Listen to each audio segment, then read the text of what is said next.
এই মিষ্টি পাউরুটিগুলো বাড়িতে তৈরি করা যে এতটাই সহজ, রেসিপি না দেখলে বন্ধুরা বিশ্বাস করতে পারবেন না। আর যারা কখনোই নিজে হাতে মিষ্টি পাউরুটি বাড়িতে তৈরি করেননি, রেসিপিটি একবার দেখার জন্য অনুরোধ রইল। রেসিপি দেখে আমি কথা দিচ্ছি আপনাদেরও বানাতে মন চাইবে। আর দেখুন একেবারেই কিন্তু সুপার সফট আর জালিদার এইরকম পাউরুটি আপনারাও তৈরি করে নিতে পারেন শুধুমাত্র কয়েকটা টিপস ফলো করে। আর গ্যাসের চুলায় এই রুটিগুলো কিন্তু একেবারে পারফেক্ট তৈরি হবে। সেই সহজ রেসিপিটাই আজকে শেয়ার করেছি। আপনারাও কিন্তু খুব সহজেই এই রুটিগুলো তৈরি করে বাচ্চাদের স্কুল টিফিনেও দিয়ে দিতে পারেন, আবার সকালবেলা বা বিকেলবেলা চায়ের সঙ্গেও খেতে পারেন। খেতে কিন্তু দুর্দান্ত লাগবে। এর আগে অনেক পাউরুটির রেসিপি আমি শেয়ার করেছি আর প্রত্যেকটা কিন্তু আপনাদের ভীষণ পছন্দের।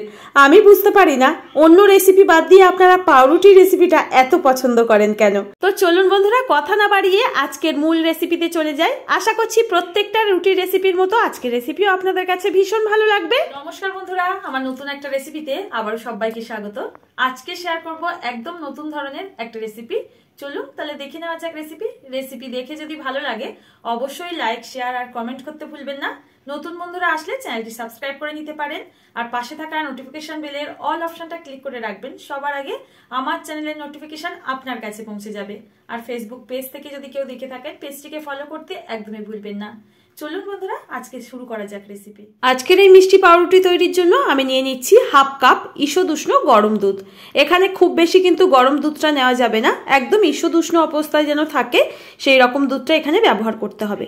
তার মধ্যে আমি দিয়ে দিচ্ছি এখানে 1/4 কাপ চিনি। আজকের মিষ্টি রুটিটা আমি একটু বেশি পরিমাণে মিষ্টি চাইছি, তার জন্য কিন্তু এখানে মিষ্টির পরিমাণটা একটু বাড়িয়ে দিয়েছি। আপনারা যদি চান এখানে কম বা বেশিও করে নিতে পারেন। এবার আমি এখানে গোটা চিনি ব্যবহার করেছি, তাই দুধের মধ্যে একটুখানি ভালো করে মিশিয়ে নেব।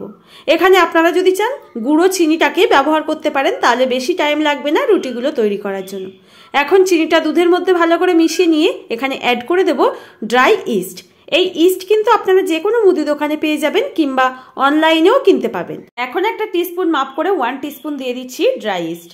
এখানে ইস্টের পরিমাণ কিন্তু সবসময় একটু কম দেওয়ার চেষ্টা করবেন, বেশি দিলে ইস্টের গন্ধের জন্য খেতে পারবেন না রুটিগুলো। এখন ঢাকা দিয়ে আমি এটাকে 10 মিনিটের জন্য ইস্ট অ্যাক্টিভ হওয়ার জন্য রেখে দিয়েছিলাম। তো দেখুন 10 মিনিট পর দেখিয়ে দিচ্ছি ইস্ট পুরোপুরি কিন্তু দুধের সঙ্গে ভালো মতো মিশে গেছে। একটু অ্যাক্টিভ করে নেওয়ার পর কিন্তু এখানে আমাদের ডোটা তৈরি করতে হবে, তাহলে খুব ভালো মতো কাজ হয়। তো দেখুন ভালো করে চিনির মিশ্রণ আর আমাদের ইস্টের মিশ্রণ তৈরি হয়ে গেল। এখানে আমি এর সঙ্গে অ্যাড করে দিচ্ছি একটা ডিম। একটা ডিম আমি এখানে ফাটিয়ে নিয়েছি, তবে কুসুমটাকে কিন্তু এর সঙ্গে অ্যাড করব না। ডিমের যে সাদা অংশ আছে এটাকে এর মধ্যে অ্যাড করে দিচ্ছি। কুসুমটা আমাদের এই রুটি তৈরির জন্য পরে কাজে লাগবে, তো এটাকে আমি সাইডে রেখে দিচ্ছি। আর সম্পূর্ণ কিন্তু সাদা অংশটা এর মধ্যে অ্যাড করে দিলাম। এর আগে কিন্তু প্রচুর রেসিপি আমি তৈরি করেছি যেগুলোর মধ্যে কোনো রকম ডিম ব্যবহার না করে। তো সেই রকম রেসিপি যদি আপনারা দেখতে চান ডেসক্রিপশনে লিংক শেয়ার করা থাকবে, দেখে নিতে পারবেন। এখন আমি অ্যাড করে দিচ্ছি 1 টিস্পুন মতো ভ্যানিলা এসেন্স। এতে একটা সুন্দর ফ্লেভার থাকবে আর ডিমের গন্ধটা কিন্তু একদমই লাগবে না। তো দেখুন আমি এবার সমস্ত উপকরণগুলো এই দুধের আর ইস্টের মিশ্রণের মধ্যে খুব ভালো করে মিশিয়ে নিয়েছি। তারপর এর মধ্যে দিয়ে দিচ্ছি পরিমাণ মতো ময়দা। আজকের রুটিটা আমি ময়দা দিয়েই তৈরি করছি, আপনারা যদি চান এখানে আটা দিয়েও করতে পারবেন। আগের রেসিপিতে আমি আটা দিয়ে তৈরি করে দেখিয়েছি, আপনারা যদি চান ওই রেসিপিটাও দেখে নিতে পারেন। তাতে কিন্তু খুব হেলদিভাবেই তৈরি হয়েছিল রুটিগুলো। তো দেখুন বন্ধুরা এখন 1 কাপ আমি প্রথমে ময়দা দিয়ে দিলাম। ভালো করে মিশিয়ে নেওয়ার পর আবারও কিন্তু আমি এখানে ময়দা অ্যাড করে দেব। আমি এখানে টোটাল আজকে রুটিগুলো তৈরি করছি 2 কাপ ময়দা দিয়ে। এখন আবারও 1 কাপ ময়দা আমি এখানে অ্যাড করে দিচ্ছি, সাথে দিয়ে দেব স্বাদ মতো লবণ। লবণটা কিন্তু ইস্ট দেওয়ার সাথে সাথে দিতে যাবেন না, তাহলে ইস্টের গুণাগুণ কিন্তু একদমই কমে যায়। তো দেখুন ভালো করে কিন্তু এইবার আমাদের একটা সফট ডো তৈরি করে নিতে হবে। এই ডোটা কিন্তু অনেকটা পরিমাণে নরম করে মাখতে হবে। প্রত্যেক দিনের রুটি পরোটা খাওয়ার জন্য যে ডোটা তৈরি হয় তার তুলনায় কিন্তু অনেকটা পরিমাণে নরম রাখলে এই রুটিগুলো একেবারে পারফেক্ট জালিদার হবে। তো দেখুন বন্ধুরা এখন আমি হাত দিয়ে এই ডোটাকে মেখে নেব। যত টাইম বেশি নিয়ে মাখা হবে এই ডোটা ততটাই সফট হবে আর রুটিগুলো কিন্তু একদম দোকানের মতো মানে বেকারির মতো তৈরি হবে। এই ডোটা হাত দিয়ে মাখার সময় দেখবেন হাতটা একদমই জড়িয়ে যাচ্ছে আঠার মতো, তাতে ভয় পাওয়ার কোনো কারণ নেই। এই পর্যায়ে দিয়ে দেবেন একটু গলানো বাটার কিংবা রিফাইন্ড অয়েল। কোনো গন্ধওয়ালা তেল কিন্তু এখানে অ্যাড করবেন না, মানে সর্ষের তেল বা অন্য কোনো তেল। তো এখানে কিন্তু একদম রিফাইন্ড অয়েলটাই দিতে হবে। দিয়ে ভালো করে দেখুন আমি এই ডোটাকে মেখে নিচ্ছি। আর একবারে কিন্তু সম্পূর্ণ তেলটা দেবো না, আমি 2 টেবিল স্পুন তেল এখানে নিয়েছিলাম। তো অল্প অল্প করে দিয়ে এই ডোটাকে মেখে নেব। আর মাখার সময় দেখবেন ডোটা একদমই হালকা আর ফ্লপি হয়ে যাচ্ছে, মানে ফুলতে শুরু করেছে। তো দেখুন হাত দিয়ে এইভাবে করে একটু মেখে নিয়েছি। যতক্ষণ টাইম নিয়ে মাখতে পারবেন ততই কিন্তু রুটিগুলো একেবারে জালিদার আর সফট তৈরি হবে। বারবার করে বলছি, একদম 5 থেকে 7 মিনিট সময় নিয়ে আমি কিন্তু ভালো করে এই ডোটাকে মেখে নিয়েছি। এখন এই ডোটাকে আমি ভালো মতো সেট করে নেব। নিয়ে ওপর থেকে ডোয়ের মধ্যে একটু সাদা তেল লাগিয়ে এটাকে রেস্টে রেখে দেব। আর কতটা নরম আছে দেখতেই পাচ্ছেন, একেবারে কিন্তু সফট করে মাখতে হবে এইভাবে। এটার ওপর থেকে একটুখানি সাদা তেল আমি লাগিয়ে নিচ্ছি। আর এটাকে আমি 1 ঘন্টার জন্য রেস্টে রাখবো, একেবারে কিন্তু গরম জায়গায়। গরম জায়গা বলতে যেখানে একদমই ফ্যানের হাওয়া বাতাস বা বাইরের কোনো বাতাস লাগবে না, সেই রকম জায়গায় রাখতে হবে। এটাকে আমি ঢাকা বন্ধ করে একটা মোটা তাওয়াল ওপর থেকে চাপিয়ে রেখে দিচ্ছি, যাতে বাইরের বাতাস না এর মধ্যে ঢুকতে পারে। তো তাড়াতাড়ি তাহলে কিন্তু আমাদের এই ডোটা সেট হয়ে যাবে রুটি তৈরির জন্য। তো দেখুন বন্ধুরা, এটাকে এইভাবে রেখে দিচ্ছি 1 ঘন্টার জন্য। 1 ঘন্টা পর আমি ফিরে আসলাম আর দেখিয়ে দিচ্ছি কতটা দেখুন ফুলে উঠেছে এই রুটি তৈরির ডোটা। একদমই কিন্তু এই পাত্রটা একদম ভরে গেছে আর একেবারেই কিন্তু ফুলে জালিদারও হয়ে গেছে ভেতর থেকে। এখন এই ডোটাকে আমি ভালো করে আবারও চেপে চেপে মেখে নেব, মানে এর মধ্যে প্রচুর পরিমাণে বাতাস ঢুকে থাকে, সেটাকে কিন্তু সম্পূর্ণ বের করে দিতে হবে এইভাবে মেখে। এখন এই ডোটা আমি ভালো মতো মেখে নিয়েছি। এবার রুটিগুলো আমি তৈরি করে নেব। তো দেখুন একটা ছড়ানো জায়গায় নিয়ে নিচ্ছি। আর যে কয়েকটা রুটি তৈরি করব ঠিক সমান মাপ করে প্রত্যেকটা ডো আমাদের এখানে কেটে নিতে হবে। আমি এখানে 4টে লেচি তৈরি করে নিচ্ছি রুটি তৈরির জন্য। আপনারা এটাকে 6টা ভাগে কিংবা এটা 2টো ভাগেও ভাগ করে রুটিগুলো তৈরি করতে পারেন। একটা ছুরি দিয়ে এইভাবে আমি কেটে নিলাম। হাতে এখন ছোট ছোট লেচিগুলোকে বলের আকার দিয়ে নেব আর খুব ভালো মতো এগুলোকে সেট করে নেব। এখন আমার প্রত্যেকটা লেচি দেখুন তৈরি হয়ে গেল আর এগুলো রুটি তৈরির জন্য একদমই কিন্তু রেডি। বন্ধুরা, আজকের এই রেসিপিটা আপনাদের কাছে কেমন লাগলো দেখার পর কিন্তু কমেন্ট করতে একদমই ভুলবেন না। তো দেখুন প্রত্যেকটা ডো আমি এখানে রেডি করে নিয়েছি। এখন এগুলোকে রুটি তৈরি করে নেব। তো কিছুক্ষণ আমি একটু সাইডে রেখে রুটি যার মধ্যে বেক করব সেই পাত্রগুলোকে রেডি করে নিচ্ছি। এখানে নিয়েছি 4টে স্টিলের বাটি। আর এখানে যে কোনো পাত্রের মধ্যেই কিন্তু আপনারা খুব সহজে রুটিগুলো করতে পারেন। যে কোনো চায়ের কাপ কিংবা স্টিলের গ্লাস, আবার যে কোনো স্টিলের বাসনের মধ্যেও করে নিতে পারবেন। এমন সমস্ত সহজ রেসিপি আমার চ্যানেলে অলরেডি আপলোড দেওয়া আছে, আপনারা দেখে নিতে পারেন, ডেসক্রিপশনে লিংক দেওয়া থাকবে। তো দেখুন বাটিগুলোর মধ্যে একটুখানি সাদা তেল ভালো করে লাগিয়ে এটাকে সাইডে রেখে দিলাম। এখন আমি রুটিগুলো তৈরি করে নেব। তো দেখুন একটা করে এখানে এই ডো নিয়ে নিচ্ছি। এবার হালকা হাতে এটাকে বেলে নিতে হবে, খুব বেশি কিন্তু মোটা বা খুব বেশি পাতলা করব না। এবার নিয়ে নিচ্ছি বেলার পর এখানে 2 রকমের কিশমিশ। এখানে আপনারা কিশমিশের পরিবর্তে যে কোনো ত্রুটি ফুটি কিংবা দিয়ে দিতে পারেন ডার্ক চকলেট। তো দেখুন আমি এখানে ভালো করে কিন্তু মধ্যখানে দিয়ে দিলাম কিছুটা পরিমাণে কিশমিশ।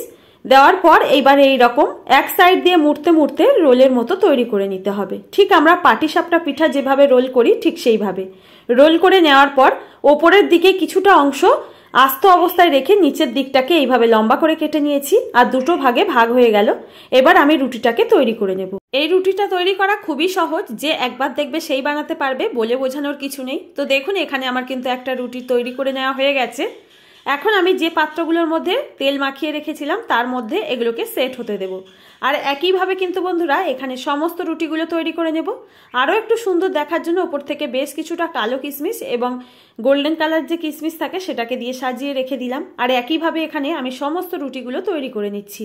আর ভিডিওটা বড় করলাম না, আপনারাও দেখতে বিরক্ত হয়ে যাবেন। তো দেখুন আমার প্রত্যেকটা রুটির বাটি এখানে সেট করে নেওয়া হয়ে গেছে। এখন এগুলোকে কিন্তু সাথে সাথে বেক করা যাবে না, আমাদের আরও 1 ঘন্টার জন্য এইভাবে রেস্টে রেখে দিতে হবে। ওপর থেকে একটু ঢাকা বন্ধ করে দিলে একটু তাড়াতাড়ি কিন্তু এটা অ্যাক্টিভ হয়ে যাবে। ঢাকাটাকে একটু উঁচু অবস্থায় রাখতে হবে যাতে রুটিগুলো ফোলার পর এই স্টিলের পাত্রটার গায়ে না লেগে যায়। তো দেখুন আমি 1 ঘন্টার জন্য রেখে দিয়েছিলাম। বাটিগুলো কিন্তু একদম ভরে গেছে, মানে এই ডোটা একদম অ্যাক্টিভ হয়ে গেছে রুটি তৈরির জন্য। এবার আমাদের কিন্তু রুটিগুলো তৈরি করে নিতে হবে। রুটিগুলো বেক করার আগে আমি ওপর থেকে সুন্দর একটা গোল্ডেন কালার আনার জন্য এখানে দেখুন যে ডিমের কুসুমটা রেখেছিলাম তার মধ্যে 1 টেবিল চামচ মতো একদম ঠান্ডা লিকুইড দুধ নিয়ে নিলাম আর ভালো করে দুটোকে মিক্স করে নেব। এখন ব্রাশ দিয়ে ওপর থেকে রুটিগুলোর মধ্যে লাগিয়ে দেব। এতে কিন্তু খুব সুন্দর একটা রুটির মধ্যে কালার চলে আসে খুব তাড়াতাড়ি। আপনারাও কিন্তু এই টিপসটা ফলো করে দেখতে পারেন। আবার যারা ডিমটা একদমই পছন্দ করেন না, এখানে ঠান্ডা লিকুইড দুধ আর তার সঙ্গে একটুখানি কর্নফ্লাওয়ার ভালো করে মিশিয়ে নিয়ে লাগিয়ে দেবেন, এতেও সুন্দর একটা কালার আসবে। আগের থেকে একটা কড়াই আমি ঢাকা বন্ধ করে এইভাবে 5 মিনিটের জন্য গ্যাসের ফ্লেমটা একদম লো টু মিডিয়ামে রেখে দিয়েছিলাম প্রিহিট করার জন্য। এখন ঢাকনাটাকে খুলে নিচ্ছি আর এই রুটির পাত্রগুলো এর মধ্যে বসিয়ে দেব। তার আগে একটা প্লেট দিয়ে দেব।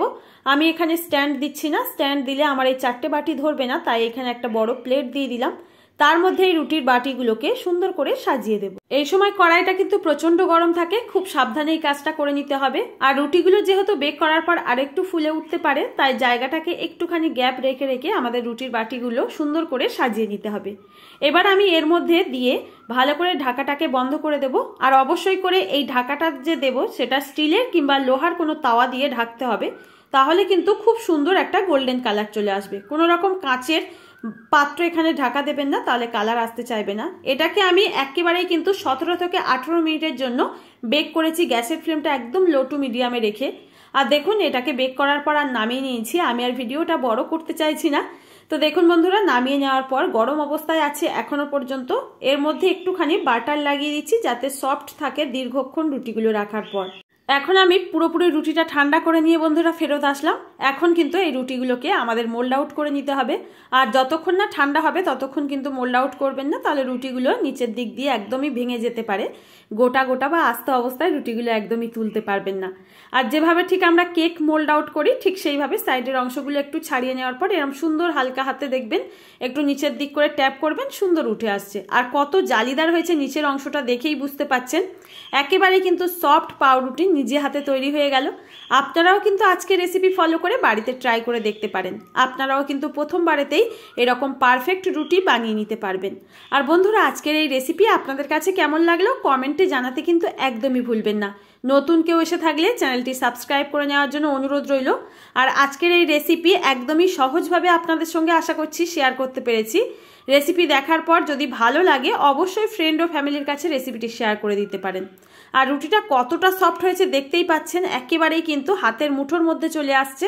এখন একটা রুটি আপনাদের একটুখানি কেটে দেখিয়ে দিই, কতটা পারফেক্ট আর তুলোর মতো দেখুন একদম ভেতর থেকে নরম হয়েছে।